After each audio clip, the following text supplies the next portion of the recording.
नमस्कार, आपलं स्वागत आहे प्रणालीज किचनमध्ये. आज आपण बनवतोय मलाई मक्खन, कारण का आज आहे गोकुळाष्टमी. त्यासाठी हे घेतलंय फेटायसाठी आपलं बर्फ, सर्विंगसाठी मडका, काजू बदाम, साखर, केसरचं दूध आणि ही मलाई. तर एका भांड्यामध्ये आपल्याला सगळं बर्फ काढून घ्यायचं आहे, कारण का ही मलाई आहे जी ती आपल्याला फेटून घ्यायची आहे. ती थंड याच्यामध्येच फेटून घ्यायची आहे.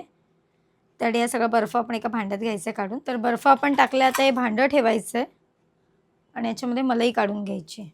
तर आता ही मलाई या भांड्यात काढून घ्यायची आपल्याला. आता याच्यामध्ये आपल्याला साखर ॲड करायची आहे, किती गोड पाहिजे त्यानुसार, आणि परत एकदा असं फेटून घ्यायचं. आता याच्यामध्ये हे केसर घातलेलं दूध ॲड करायचं आणि परत एकदा असं फेटून घ्यायचं. असं हे घट्ट झालं पाहिजे, अशी मलाई दिसली पाहिजे. आपलं हे मक्खन रेडी झालं आहे. आता या मटक्यामध्ये आपल्याला काढून घ्यायचं आहे बस.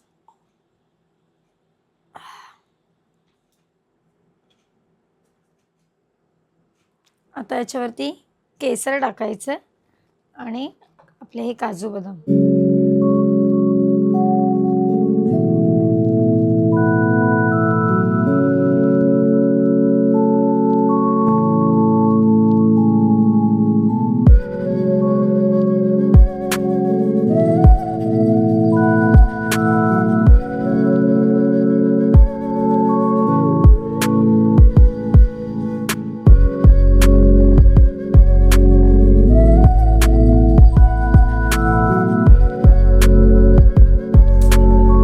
तुम्हाला ही मलाई मक्खनची रेसिपी कशी वाटली कमेंटमध्ये नक्की सांगा. थँक्यू.